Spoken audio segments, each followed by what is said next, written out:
Let's unmute everybody. Wendy, are you there? I'm here. Excellent. Howdy, you look beautiful this morning. I put on earrings. I see this. Curled my hair. I love it. And that spectacular new home. Oh, yeah, we're happy to be here. You love it? I do. And I can see that we're really close to the sidewalk in Germantown, so I can see people walking by with their dogs, and it's one of the nicest things to be able to see people walk by every day. I love it. I love it. Yeah. We're 10:30 here, and I've been kind of instituting a 4 to 5 minute delayed start on Zooms just to allow people to get in there. So let's see here. Miss Karen Baker. You are. Hey, Teddy. Yes. How are you? I'm good. And you? I'm doing well. Good to see you. Good to see you. Good to be seen. We've got earrings on our other panelist here. This is nice. Yes. We all have earrings. I even have eyeshadow on, which is a first for. Hey-o. I kind of forgot to put on how to put on makeup. There's Mary Brooke. Yeah, everybody's looking spectacular this morning. That drawer in your bathroom hasn't seen some action in a while.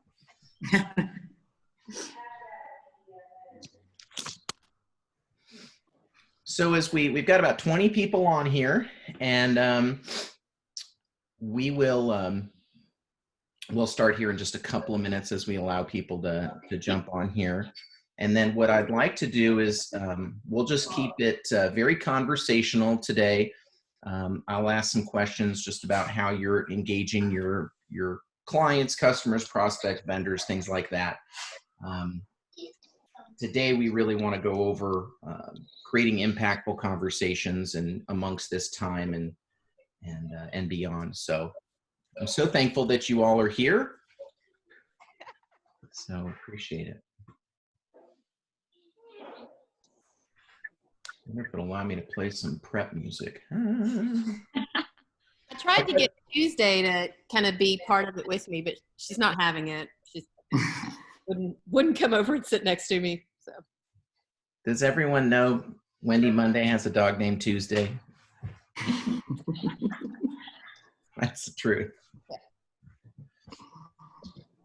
I'll tell you a funny gift a mortgage lender gave me a while ago, and that is a fat head. That was nice. years ago. You can see it's my pre-corona body, and it's actually years ago, but it's hilarious. That just got dropped at my office one day. You could make that of your clients' kids. They'd love that. It's just funny. I think it's interesting when you're looking, you're kind of getting a peek in everybody's homes now through Zoom, which is really, really interesting. And in a weird way brings us a little closer together. Like I'd never see a lot of people's living room or bedroom or anything like that. And now I kind of know what your environment is. Like I know what David Shane's kitchen is like because of Cocktail Modern, like his little cocktail happy hour. You have that amazing brown stove. I love your stove. He's muted. He doesn't know it. He is muted. As well. It doesn't work very well, but it's brown. It's super cute. David has a very cool, geez, I'm so out of the business talking the terms. He's at what is that, postmodern or? Mid-century? There you go. That's the word. Welcome back, Teddy, to Real Estate. And on the floor, you'll see crown molding, and on the ceiling, there's trim. Hardwoods throughout. I always love when showing property, people are stating the obvious. It's like, rule one in demoing the home. It's like, and here's the kitchen.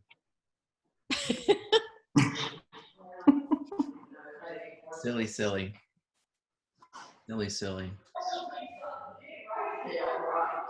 Who's got, does anybody in the back have a party happening?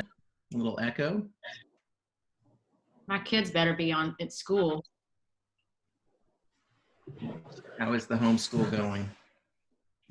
Pretty good. They're pretty self-directed. Mary Frances Rudy, I don't know if you all saw her. She was on TV. Her kids are learning how to jump start a battery, change a tire, use sewing. She's just turned them into home ec life app homeschool. That's so smart. I have some clients that are doing that. One day they're planning a garden, changing a tire, dressing up for a formal dinner one night, which fork to use. So the whole series of stuff. Yeah. I think there's some fantastic things that like that you can even do some reporting on. It's good video work for your social media as well, just to engage people in a little bit more of a mass way. So, all right, it's 10:35, and the 5-minute casually late start to Zoom calls is what the process I'm following here. And I will mute people as we possibly have come in here. I'm getting some feedback quite a bit. Is other people hearing that? I'm Yeah. Okay. I am going to, let me try, I don't think that's yours, Karen. I don't know here. All right. Is that me?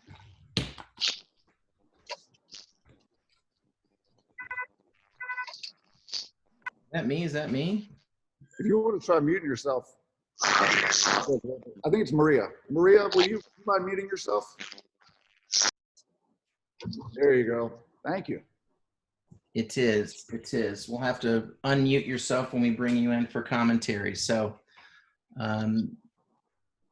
Zach, yes, you said it's recording already here on locally. I see you've posted. Sometimes you'll send it straight to Facebook or to YouTube. But is this okay to do it this way? It sure is. Fantastic. Okay, so we want to kick off today. First, want to give some Zoom claps to our panelists. We've got Wendy Monday, Mary Brooke, and Karen Baker. And as you've probably seen in the promotion today, we really want to talk about dialogue and discussion and marketing. So creating impactful conversations amongst this time of kind of surround. We want to look at kindness, service, and sales, and how can you appropriately remind people what we do and how we can be of service, and maybe alternative value propositions that we can offer during this time. And so everybody give a hand for our panelists.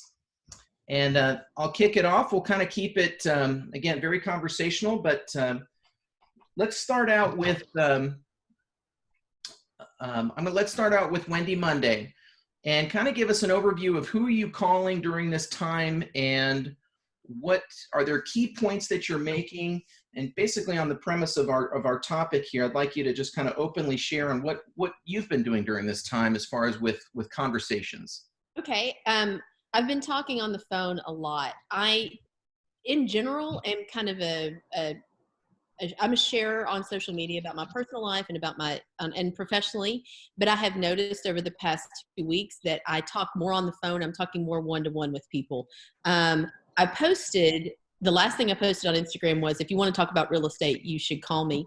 And I was surprised at the number of people across the spectrum who did, from, someone I sold a $185,000 house to 2 years ago, to a developer friend of mine who does numerous multi-million-dollar projects. So I will admit to you that I have struggled a little bit with how to message on social media about this time, because I don't want to come off as I don't want to come off as kind of shilling for business in a time when everybody's uncertain.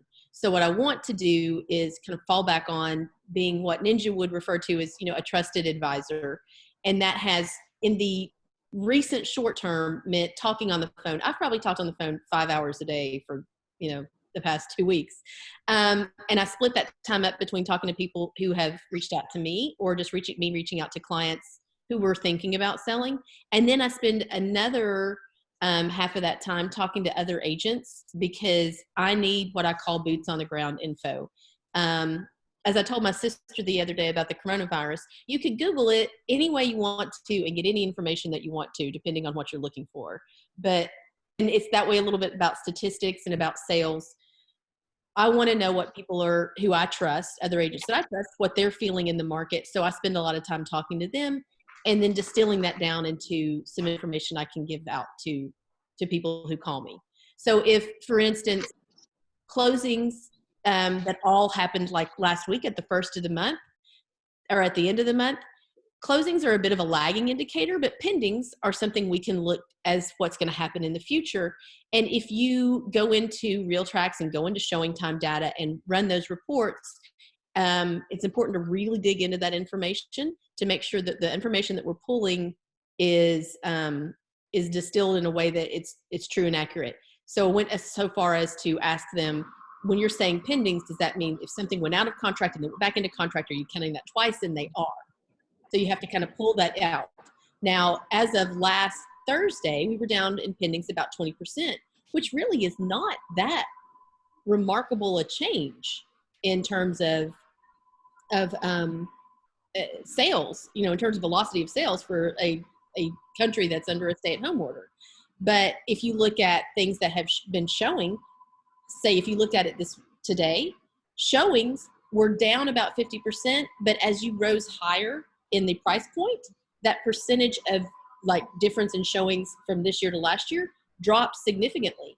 So the weather was great last weekend. People were optimistic. People went out and saw houses. And in that, kind of 4, 5, 6, 7, 8 price point, as it went up, the number of showings went up relative to how much we had seen last year. So I'm just trying to keep everything on a real basis. I want to talk to people about real numbers. Everything right now is very immediate. And my little anecdote is, I'd love to have a crystal ball, but right now what I have is really a magic 8 ball. So every morning I get up and shake it, and I look at it, and it tells me something different. And that, I have to be on top of the stats in order to tell you what happened in the most recent days. But I don't have a crystal ball right now, but I can tell you what's happening in the immediate short term. Excellent. Love it. All right, caller number 2, same question, Karen Baker.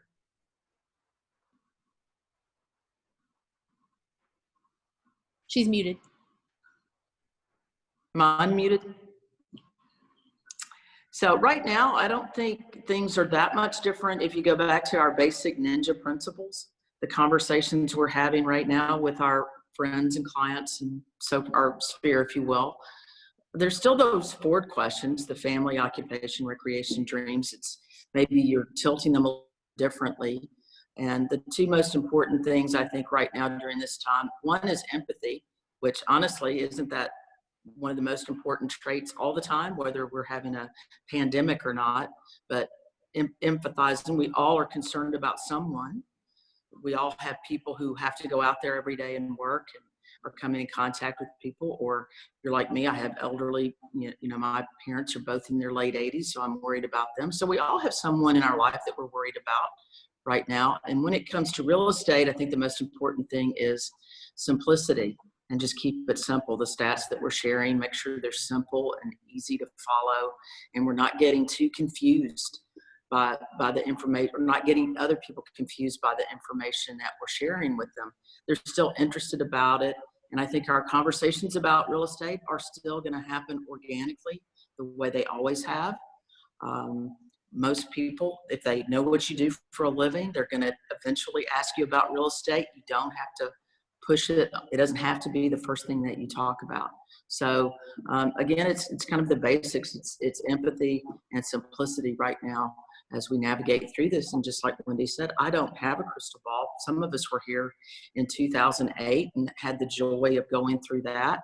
And we see some similarities and some differences at the same time. But in the end, it came back to a lot of us made it. A lot of us didn't make it. Those who made it, the one thing we had in common was perseverance, and we stayed in touch with our folks. and we didn't panic. And so I think that's what we need to do right now as well.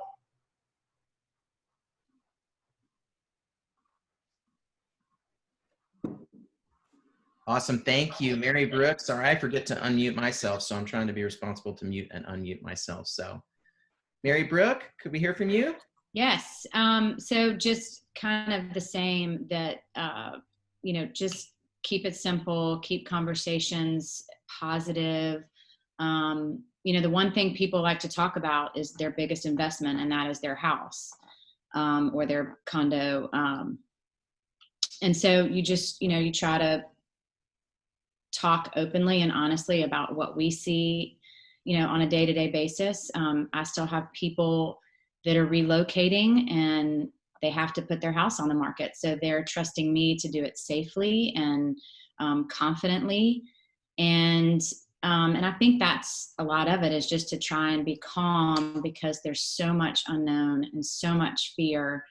And I mean, you go back to 2008 and it was a mortgage crisis, and, people were losing everything. And, just to try to calm people and say, we will come back and there will be great opportunity. And so when you talk to, and everybody's different. So when you talk to an investor, you say, okay, this could be, unfortunate, but could be a great opportunity when we all start to come back up. There could be create some good opportunity to get in the market as an investor. So, and then really just, if I have a thought about somebody, I try to reach out, and whether it's a text or a call or, dropping ice cream by their front door or donuts by their front door, or just try to keep people in your mind, whether they're clients or not. Just, try to touch as many people as possible and just check in. I think everybody just, wants to know that you're thinking about them. Yeah, I agree. And you mentioned dropping ice cream off. Are there, and this is certainly open to the group as well, but as well as the panelists, are there any creative things you've heard or that you're doing that you have found were especially touching to people in a form of empathy or gesture or thought? I think it's important to remember that we're homeowners too. And probably our home is one of our largest personal investments. So one of the things that I will share, I'm crafting a newsletter to send out to my sphere today. And one of the things that I will share is that we're putting a house on the market, my husband and I. And so we're navigating this uncertainty. Well, we had always planned on putting it on the market this spring. This isn't a reaction to anything else. We're just kind of staying the course on the plan that we had about our real estate portfolio and how we were going to manage it. And then last Thursday, we had an appraisal on our personal home for a refinance. So I not only am doing this, and I think it's important to communicate that to people, like I'm not only doing this as a professional, but also it's happening to me personally. And so I feel what you're feeling, basically. Like, I'm a homeowner too. I'm selling, I'm refinancing. Things that you are nervous about, I understand that anxiety, because on the non-professional side, I'm doing it too. Yeah, I think it's one of the greatest benefits of this I'll call it tragic time. There's people, losing people, and I think especially people that are losing people, even not to the virus, that can't say their goodbyes and do those type of things. So I think vulnerability and is really key right now. Anyone else doing anything as far as that you have found especially touching with people? You mentioned, I think, dropping off ice cream. Is anybody dropping off toilet paper rolls or other supplies yet? If we could find toilet paper, you can't find it. I mean, that would be like a gift from, like the gods, would be toilet paper. But I have the toilet paper answer. And so I have a buddy that sells toilet paper and all goods to hotels. So he called me the other day and asked if I had contacts at the condo HOAs and that he wanted to contact, let's say 1212, and see if the HOA wanted to buy in bulk and then either distribute as a gift or sell. And so he can't sell onesie twosies, but he can sell a bulk, and he sells Angel Soft and Cottonelle and all that. So if anyone's interested in me connecting you with him, that you think you either wanted to buy in bulk and do a drop, or you have a community that may want to buy and distribute, I have that resource. So kind of bizarre. When you're, Eddie, go ahead. maybe we all, is it possible that we all contribute and this group is it, through Village? I love that too. And I think it's just a great story, right, of being resourceful. The hotels are down, so this is a company that needs sales too. So thank you for that pitch and pivot on that, John, is yeah, we certainly could do that. So I'll put that out there, and if everybody wants to start thinking how many roles we could sign you up for, I can't recall what the price point was. It was competitive, and he said he could work with me on that. So, because you can imagine too, Airbnb business, I mean, just all the suppliers and ways that this is affected. And I think it's important that we pivot here. So how do we get creative with our resources? Anybody calling cold prospects once you get beyond your clients and your loved ones and those type of things? Anybody calling cold prospects, open house leads, things like that? And what does that conversation look like? No cold prospect calls? I've sent some emails out to people from Boomtown and from my Boost. What is that? The Boost Boost Spotter, or I don't know but it'll give you the email, and so I've been sending out just can I help? Are you looking? I'm trying to remember exactly what I say, but just how are you doing through all this? Are you local? So just pretty simple, but I've gotten a couple of people email me back and just say they were home and looking at houses. So that's the other thing is people are home, so they're on the realtor websites looking.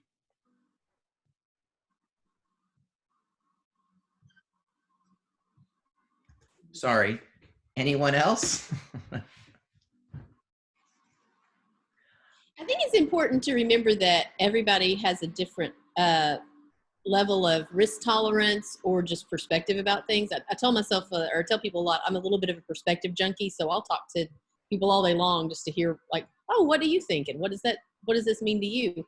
And the number of people that this particular time in this particular situation doesn't seem to have strayed, that it hasn't pushed them off of their path or their idea that they were going to buy, is surprising to me, because personally I'm a little bit more risk averse. But it's important to remember that some people, they've had a plan, and this was a plan they were going to buy a house this spring, and they're going to do it regardless. So it is important to continue to reach out to people, because just because you think, well, everybody's going to pause and wait, it's actually not the case.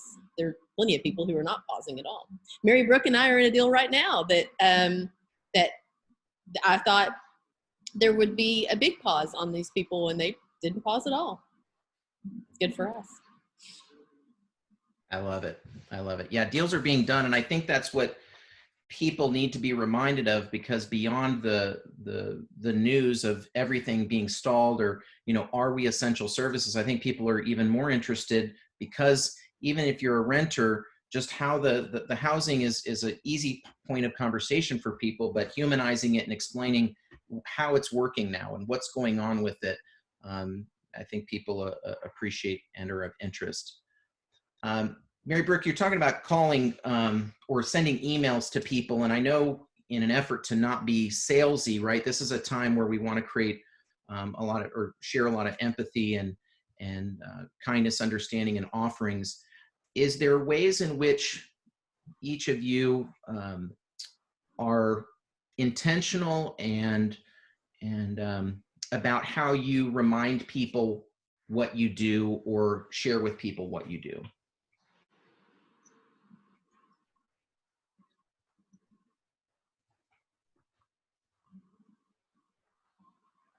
Well, I mean, it's kind of interesting because I've noticed that it's been a really easy conversation because people they want to know and they want to hear, and they, they're just so intrigued by, so what do you mean people are still looking? Or they'll ask me, like, I'll see somebody on the street and they'll say, are you still working? And I say, yeah, actually, I am.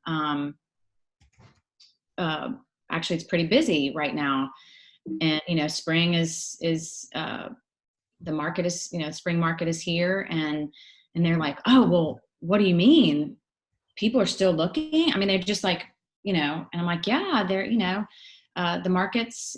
And I think that's where you get in these conversations where when the stats and, I mean, I'm a pretty real, I mean, I'm not like a salesy kind of person. I just, it's just kind of, and so I think it's just, if like, that's why these meetings have been so good, is because, the stats, like, yeah, we're still at the same place we were last year. So, right now things are strong, and,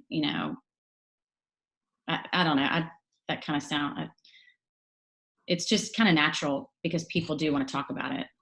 I try and strike a balance between sales and anecdotes or stats and anecdotes. Like I can say, last week I could say pendings were down about 20%, which is not a remarkable amount when you consider that everyone was told to stay in their house.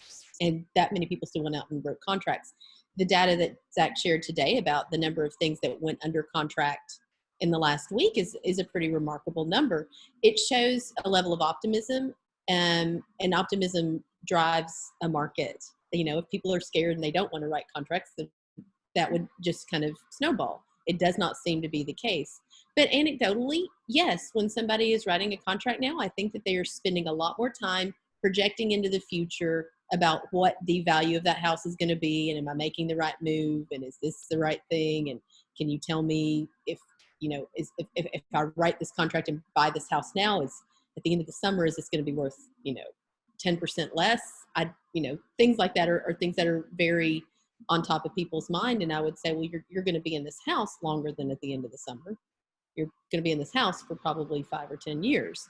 The average person, according to the National Association of Realtors profile of home buyers and sellers, stayed in their house 9 years from the last survey. So you're going to be in this house longer than this dip is going to be. And this is different than the housing recession, the housing-led recession in 2008, where people were kind of using their house as an ATM and took out a lot of HELOCs and were underwater in a lot of situations, perhaps bought it and their debt-to-income ratio was way out of whack, or their credit wasn't great. One of the corollaries of this is that the credit scores are going to be much more stringently looked at. That will be a little bit of pressure on us because a 660 or 680 credit score for FHA, like she was talking about, Connie was talking about earlier, that's higher. 650 was a lot easier for a lot of people to get to. So it's important to be realistic. That's going to have some sort of effect, but it's not going to knock everybody out of the market. And there certainly are fewer things on the market to buy. So we're kind of in this weird we're in this weird time where there's not a lot, but there's still people really looking. So it's equalized a little bit. Would you say that? Karen and Mary Brooke, would you say that when people go out to look, there's some good stuff on the market, but there's not a ton on the market? Yeah, I would agree. There's not a lot of inventory out there right now. There's not much out there, and perhaps maybe in a good way, all this time we're spending at home is reminding us that the reason that we buy real estate or change or move up or whatever we do is because at the end of the day, the home is somewhere that we can live our lives, raise our children, and all become the best versions of ourselves, what we dream of. There's so many dreams wrapped up in our home, and how personal we make it. And it may be coming home to us right now that we're spending, now we're in the house all the time with our spouse sometimes, or someone else, or children, or what have you. And we realized that, you know, we really would, regardless of what the market does, our lives would be better if we had a little more space, or if maybe it's the other direction. We don't need this much space, or we want to be in Germantown, or we want to be in the country, or whatever it is we want to do. I think a lot of people want things, they feel good about their job, and they're not worried about that, are probably going to be looking to make a move because they've done all that. Or they've made all, look at Home Depot and Lowe's, everybody's improving their house right now. So maybe everyone's just getting it ready to put on the market as soon as this is over. Yeah, my house has never looked better. I painted a powder room, and I am not going to paint again. It took the pandemic to get me to paint, and it'll take another one to get me to paint again. I hate to paint, but I painted a powder room. I am on the edge of cleaning out my refrigerator. That's how bad it has gotten. One of my favorite memes that I've seen throughout this entire thing as a realtor is, can you see yourself quarantined in this house? Oh, yeah. That's a good one. Yeah, and I think this is an especially, there's so many unique things about this time that I think as realtors and humans and service providers that we can connect with people on, right? Just even in video and seeing a glimpse of people's homes. There's a permission-based marketing now that exists in this type of environment where the questions can be a little more personal. There's more vulnerability. And I think there's a greater chance for alternative offerings that we have beyond just selling homes. As we're resourceful people, I always say, if you want to get the insight on a new city, just connect with a realtor and they'll tell you where to eat, what to do, and how to get around in the most efficient way possible. So are there any offerings that you are incorporating into this time, or that you're thinking about going forward, such as, you know, one of the things that I'd like to do at different seasons of the year is negotiate with a vendor about potentially a 5% discount if they mention Teddy Pins for gutter cleaning or window washing or mulch delivery. And are there anything like that, or ideas you have around this time where we could be of service in different ways or utilize anything like that? All right, well, it's a good one to add to your repertoire. So I'd like to make a point about what our value is as trusted advisors, but in addition to that, the relationships that we create or the network that we have as agents, it is so much more valuable now than it was before. Because if I get an offer on a listing, then I need to know now that buyer is going to have a job, because like Connie said, they're going to be re-verified probably the day of closing, and I don't want to get to the 11th hour and somebody not be able to close.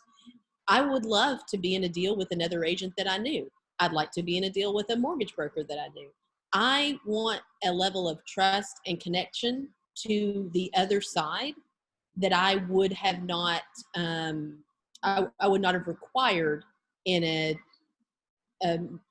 market without this challenge. So I think it's important to people to let them know that, like, I'm a dedicated professional. I spent my career making these, educating myself, but also making these connections with people so that when we are evaluating offers and trying to work through what is going to be a much more difficult time to get from contract to close. You know, the old adage is the real work starts once you get the contract. Getting from contract to close is going to be much more important, and that's really where your value is. I would love to have, be able to host open houses and bake cookies and do the whole thing, but that's not where my value inherently lies, especially not now. Yeah, I think just to add to that, like it's been really fun being collaborative with everybody, other agents, with lenders. I mean, we are solutions. We find solutions for people, no matter what it is. And it's been, it kind of inspires me to really pick up the phone more once, I'm not in my house and I'm out, but just to pick up the phone and check in with other realtors, because it's awesome to hear, like, hey, what are you doing? What can we do? How can I get, I know you had clients that were looking it's been really fun collaborating more with people to be creative and to find solutions for our clients. I don't know, it's nice to reach out and Wendy and I have had a lot of fun doing this deal together, and you have to have tough conversations, but we're all in it for the end, and that is to get it to the closing table. And especially in this time. So, like she said, to know who you're dealing with, to have these conversations with the lenders, with the closing attorneys, and just, really get to know people. You mean you don't just send over the offer and maybe send a text or not to see if they got it? I sent it to you in Dotloop. Did you not get that? You didn't get that? Yeah, I don't know how to use Dotloop yet. Yeah, and Dotloop, in my experience, is an incredible resource, but until you have some mastery around it, it's an absolute spider web. And so I think this, amongst other, other things and resources, is a great time to learn that. Any other things besides home projects that you're doing right now with respect to in your business or working, on your business that you're finding beneficial or planting seeds for future?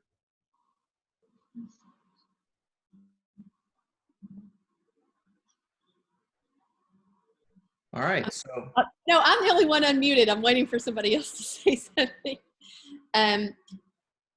Like I said, I will be in the spirit of vulnerability. I'll tell you all that it has been not without like some real thought about how I message during this time, because I want to come off as somebody who's there to help, but not coming from a place of I'm here to tell you everything's fine, so it's a great time to buy a house.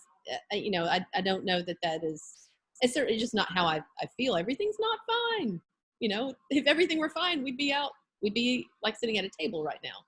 But I'm going to commit to a weekly, starting today, e-blast to my clients about just the market, and just to be able to give them some information, because in the absence of information, your mind usually goes to the worst possible place. So when, like, Mary Brooke says, oh, someone on the street was like, oh, you're still working? Well, yeah, I'm still working.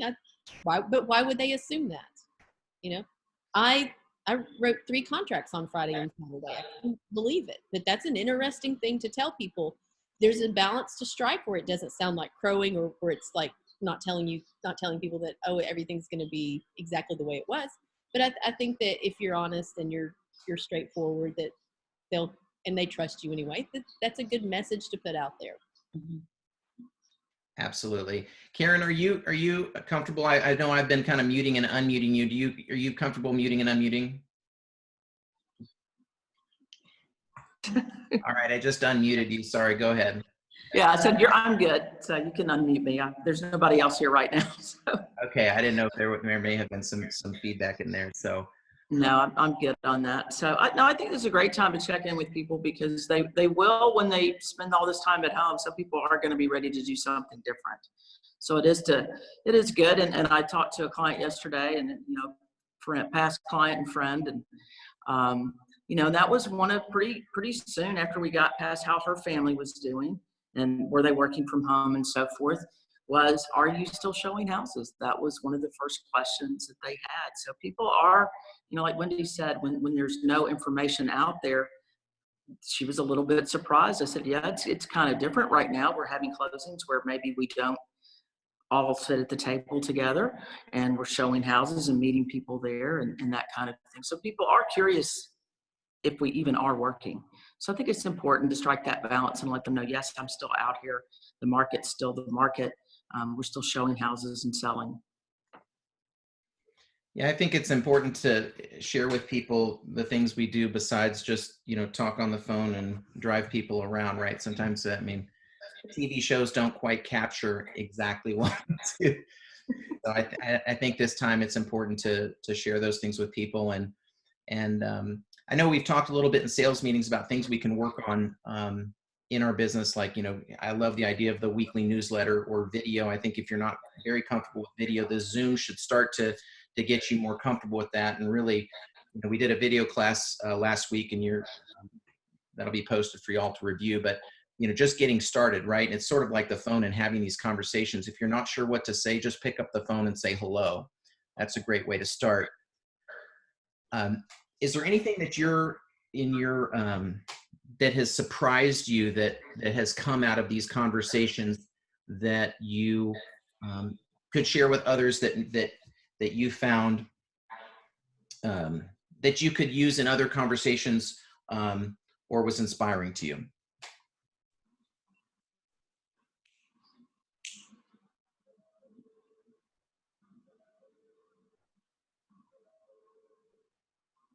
Well, I'll share. So one of the things that came out, a friend of mine yesterday is, and I think it's just cool sharing good resources, because I just love that about realtors, is that we have ways, we're so resourceful, or I believe we are. It's one of our greatest talents of being source of the source. And so, be it if you have places that, somebody's making masks, or really just being connectors, right? People may be out of work or looking for work, or having a digital subscription to the Nashville Business Journal, just knowing who's hiring and who's not, and what areas of opportunity are going on in our city, or places that I'm using conversation of connecting points as well. And I typically open that up with just saying, so what does work look like for you these days? And, or what does quarantine look like for your family? Getting into conversation points and of how does that open up. But I'm looking for sources of good news. Somebody, is it John Krasinski? Somebody said I watched a little bit yesterday. He's got some good news. Anybody seen Some Good News on YouTube? There's like 2 or 3 episodes. If you haven't seen that, it's hilarious. He did an interview with Steve. Uplifting, so uplifting. Yep. That's great.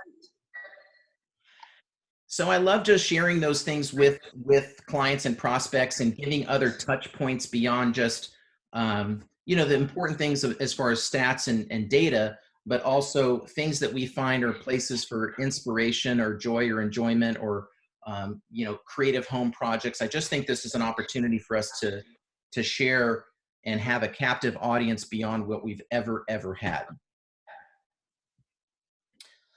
One of the things too, I think people having a chance to work on, obviously, your marketing calendars. I think it's a good time to look at what am I going to do for the rest of the year. You could plan what your newsletters are going to say. I mean, we still know the 4th of July is coming, and Easter and Christmas is going to be on December 25th this year. So start on your Christmas cards if you want.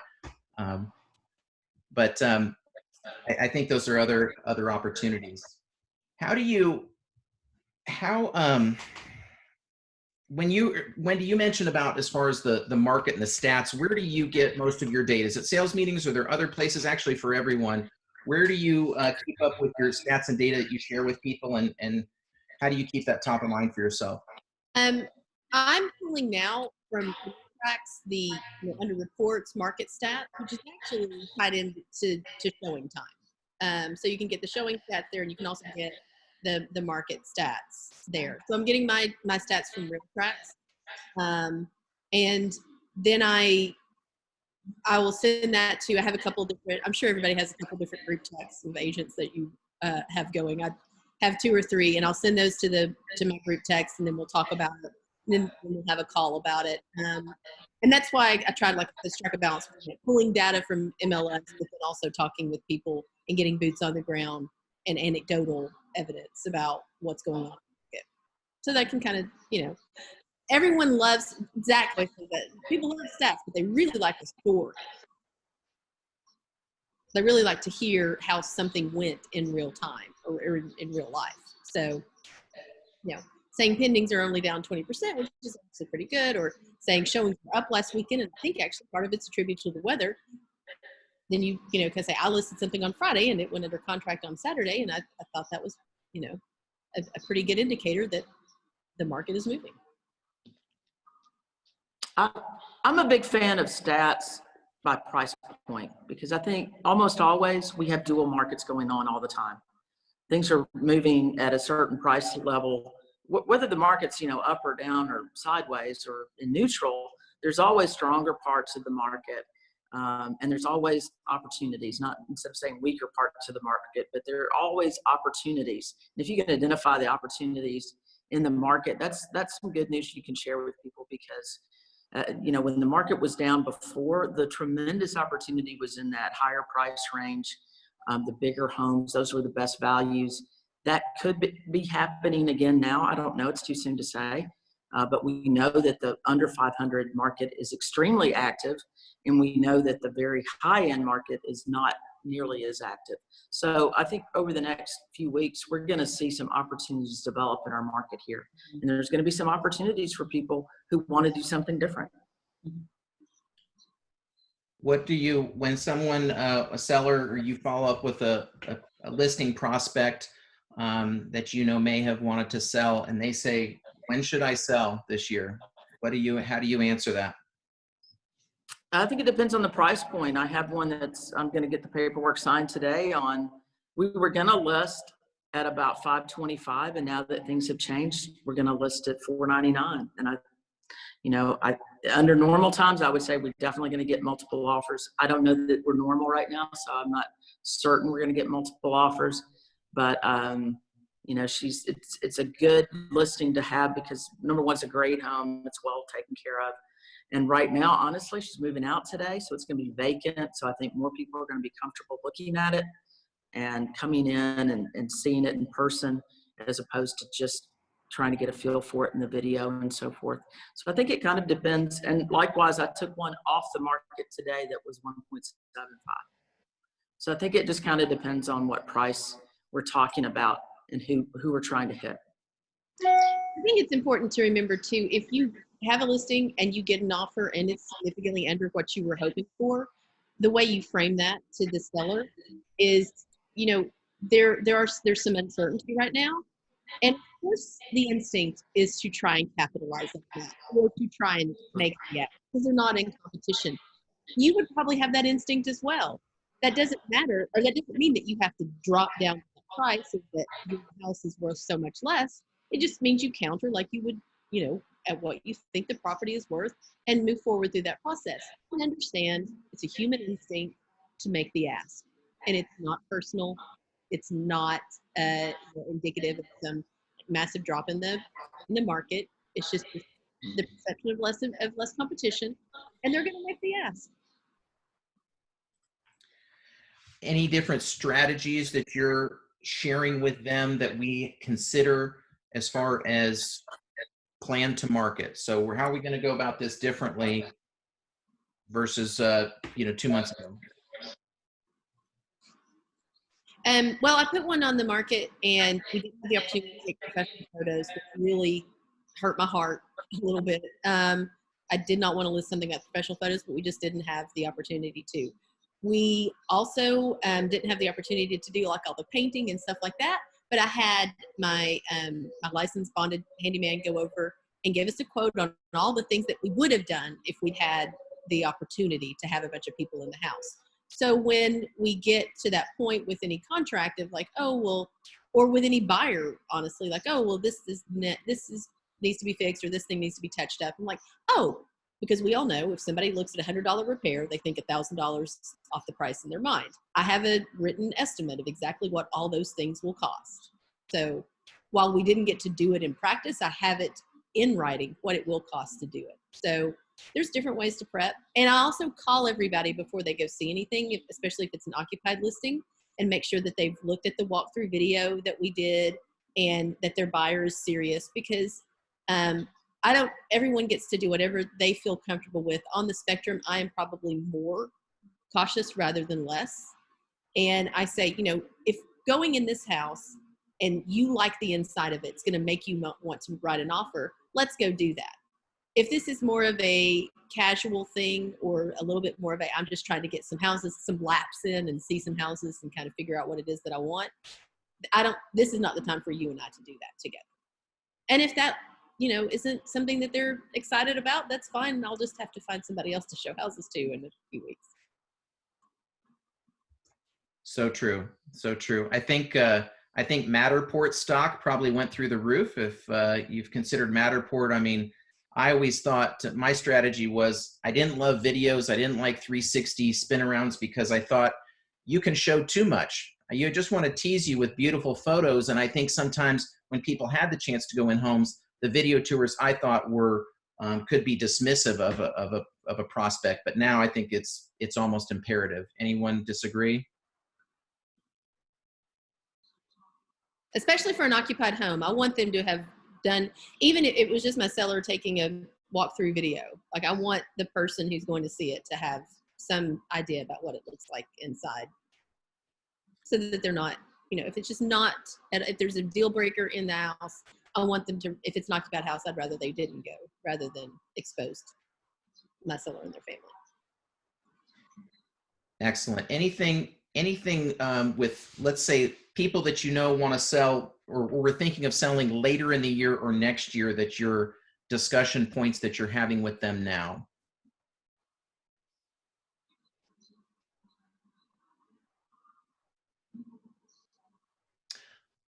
One thing that was shared with me about that is making sure that people are, for those that aren't considering, you know, selling right now, but you thought, I just think this is a good time to do what may have been your annual check-ins with your clients. So every past client that you've worked with, do a check-in and talk strategy on their home and just their picture, like a financial advisor would, of what's the state of your home, what repairs have you been considering or thinking about that may provide appropriate ROI, such as bath or kitchen remodels. Do you have resources that can help with those repairs? And is this a good time to potentially get into those? Because we all know that they after they do the renovation, they're like, damn it, I should have done this 3 years ago so I could have enjoyed it for a few years before I sold this baby. So having those type of conversations with them about what the value of that is, I think is important. Another idea is, for showing homes that are occupied, is maybe trying to do a swap or a switch with some of these Airbnbs that are furnished, so that they can, let's say we're going to have the first week on the market, you do it, you know, 2 week coming soon. We're going to have 1 week of vacant showings. My clients have done a 1 month, right? The first 30 days on the market, and they've gone and done a staycation on a discount at a local Airbnb, so that the showings can be done easier. Just ideas. I want to open it to questions and open conversation from anyone on our panelists or anyone else. You feel free to unmute yourself or put it in the chat box. We've got a few minutes left here, and I'd love for everyone to have a chance to pick the minds of these incredible people.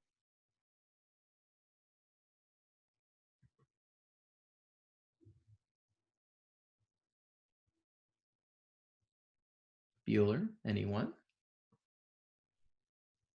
Karen, you want me to unmute you? I just was on the button when you did that.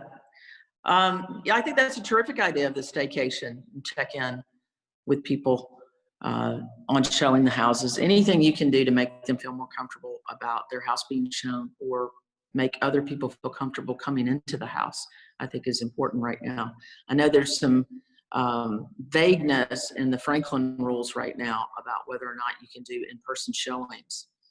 So I think it's clearer right now for Metro than it is for Franklin. I'm not aware of anyone who's been stopped from showing houses, or that people are not letting people in their house because of the rules that are in place here in Franklin right now. But there is some vagueness here in our market on how you can do that. Of whether you accompany the client, wait outside. Correct.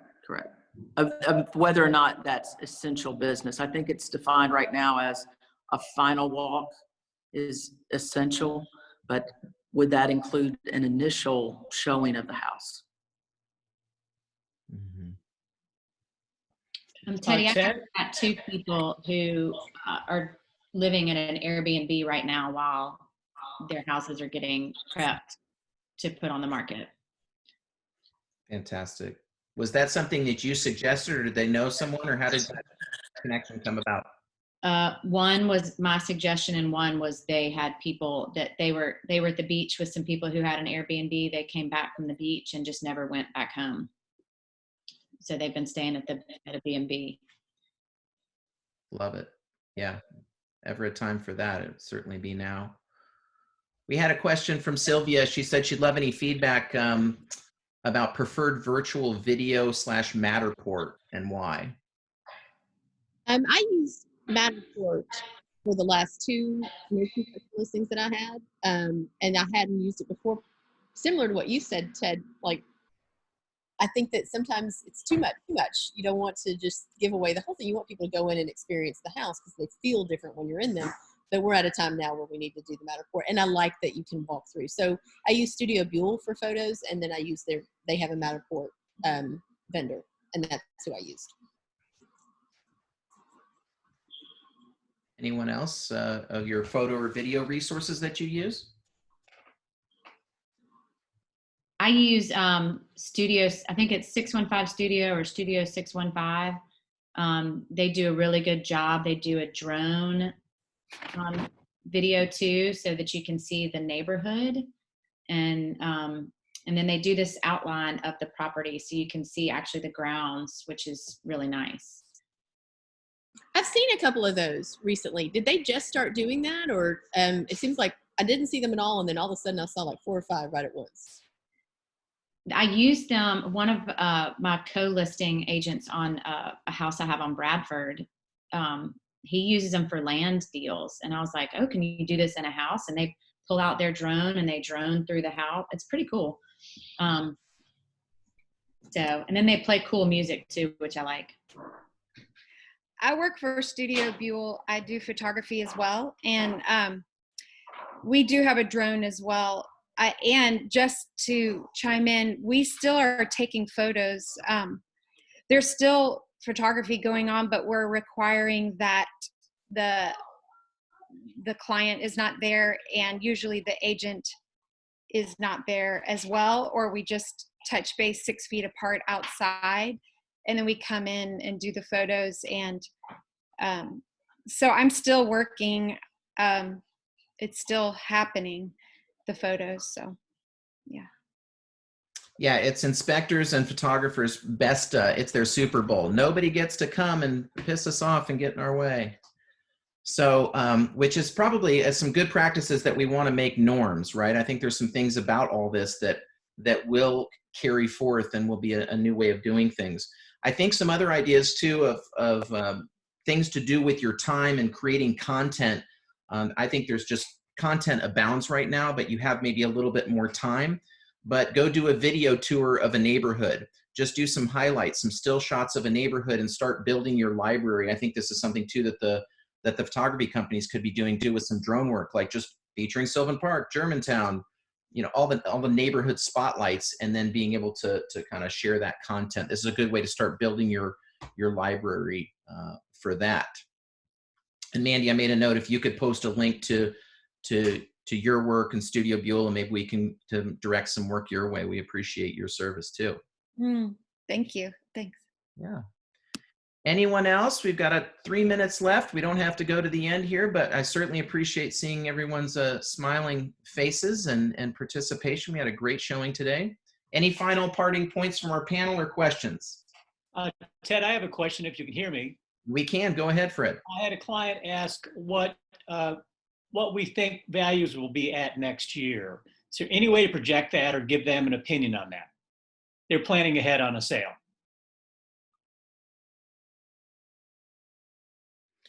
Yep, that's what I say too. I just give them the silent treatment and see what they say, and then whoever speaks first loses. You're right about that.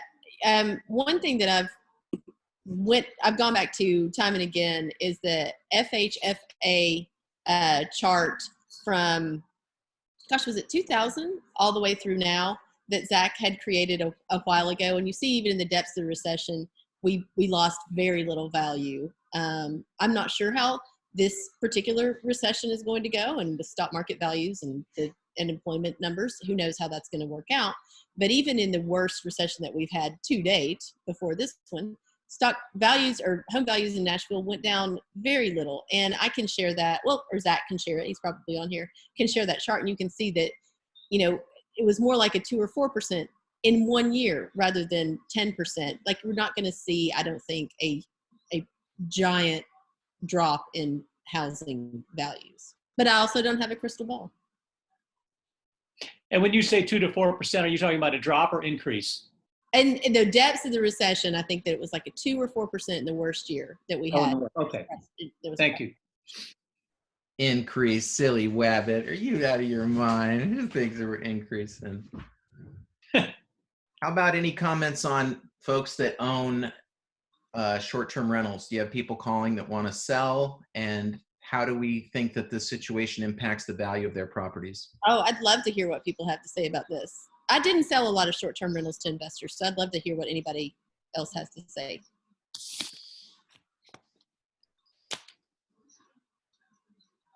I have a B&B, and somebody called me asking me if I wanted to sell. I thought it was kind of interesting. I can't remember what agency they were with, but I was like, no, know who you're calling. No, I'm just kidding. But I do have some clients who want to invest in short term, and so they're asking me, hey, keep your ears open if you hear of any short term people wanting to sell. So they're kind of wanting to get in the market, knowing that some of them are empty.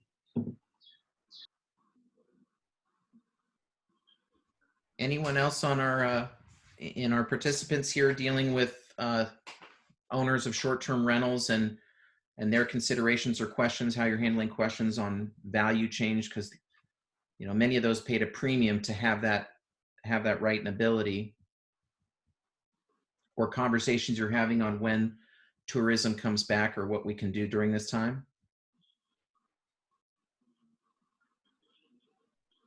I think I would love to have maybe another Zoom call about that.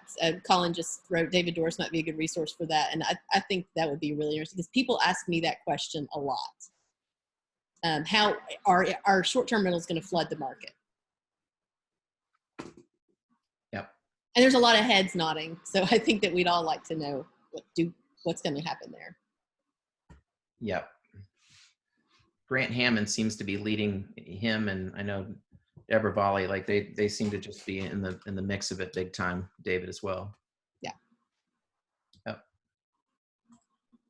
Some of those short-term people, they may have gotten the return that they needed and be looking to sell.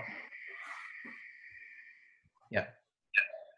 I wonder about a lot of the things that were built to be short-term rentals, though, aren't necessarily built to be the kind of thing that you want to buy and live in. So that's you know what I mean? Like lots of bedrooms and, surrounded by other short-term rentals. So it'll be an interesting thing to watch how those kinds of things, if people want to get out of those, who do they sell them to? How do they get financed in a building where everything's investor owned? There's a lot of questions on that I don't have the answers to, but I would love to hear what people have to say more about it than me. Well, and again, I think it's another chance for us to be connectors. If you have people with short-term rentals, what are ways that we could turn these back into traditional rentals? If, are we storing the furniture in the garage? Could we get some partnership deals with, I think U-Haul was offering 30 days of storage after their tornado for people affected with that. So again, being just resources, like I said, consider calling your lawn care people or somebody that can deliver mulch. You could have a shredding party. Some people used to do that at tax time. You have a shred party and you just bring one of those mobile shredders and stand 6 feet apart, and we all shred our stuff from our offices that we've been going through or not going through for many, many years. So just, I think, thinking creatively and looking at different ways to have a conversation with people about, of course, what's going on with their family and what quarantine looks like, but also what are things of value I could bring to this conversation that may benefit and aid this person. I am going to look into the toilet paper, hand wipes, and bulk buy for Village to see how we could potentially disperse that. I think that's fantastic. So thanks, Ron, for building on that. And unless there's any other comments, I am going to bid you adieu and wish you well to go have some impactful conversations today. Thanks again to our panelists. Give them a thumbs up and a wave, and we appreciate and love you. Thanks, guys.